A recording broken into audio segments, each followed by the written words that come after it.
حضرت اویس کرنی رضی اللہ تعالیٰ عنہ فرماتے ہیں، ضرورتیں کم کرو گے تو راحت پاؤ گے۔ حضرت اویس کرنی رضی اللہ تعالیٰ عنہ فرماتے ہیں، اپنے تھوڑے مال پر قانے رہو اور دوسرے کے مال پر بری نظر مت ڈالو۔ حضرت اویس کرنی رضی اللہ تعالیٰ عنہ فرماتے ہیں، جو شخص اچھا کھانے، اچھا پہننے اور دولت مندوں کی صحبت میں بیٹھنے کی خواہش رکھتا ہے، وہ دوزخ کے نہایت قریب ہے۔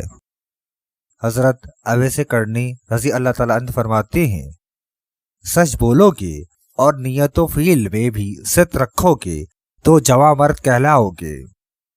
حضرت اویس کرنی رضی اللہ تعالیٰ عنہ فرماتے ہیں، جو کچھ تمہارے پاس ہے اس پر مطمئن رہ کر شریف رہو ورنہ ذلیل ہوگے۔ حضرت اویس کرنی رضی اللہ تعالیٰ عنہ فرماتے ہیں، اگر جد و جہد کرتے ہوئے کامیابی کو صرف خدا کے حوالے کرو گے تو لوگوں سے بے پرواہ ہو جاؤ گے، اور یہی حقیقی استغنا ہے۔